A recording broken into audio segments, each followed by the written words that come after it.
Apart from examining DepEd textbooks, auditors from the Commission on Audit or COA have become grammar cops and fact checkers as well. But DepEd assured that they are now taking action regarding the matter and will also maintain a lower buffer stock of textbooks as per COA's motion. PTV correspondent Karen Villanda has the full story.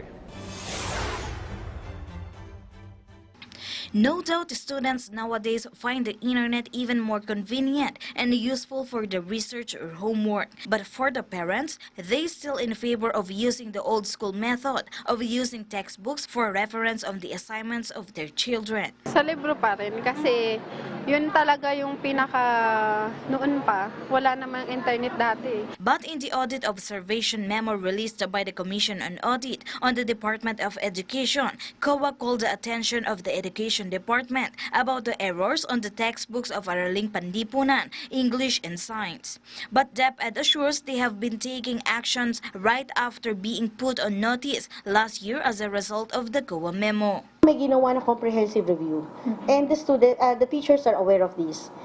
In fact, meron na tayong nabigay na notes to the teachers.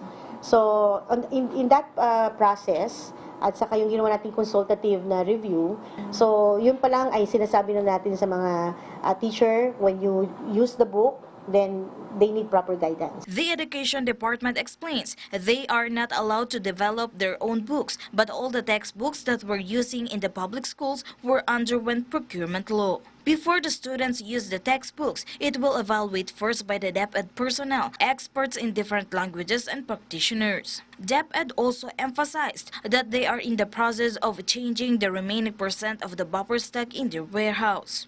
Wherein from 2%, it would be reduced from 0.05% to lessen the number of their procured textbooks that were not used and stuck in their warehouse. Because COA has that observation, bakit daw masyadong marami, we are now changing the policy. We will only maintain 0.05%, hindi na po yung 2%. 0.05% of the 7% at the central office at pamimigay na ho namin yung natitira pa rito. That means the whole 7% of the buffer stock, which in line with the department policy, 6.95% of it will immediately distribute to public schools, while the remaining numbers of the buffer stocks will be used as a reserve in times of calamity. Karen Villanda for The Nation. Beyond the headlines, it's news with a different perspective. before the day ends, For events that shape our views and impacts the world around us. we keep you up to speed. With Richmond Cruz and Charms Espina. PTV News Headlines, your comprehensive nightly news source, only here.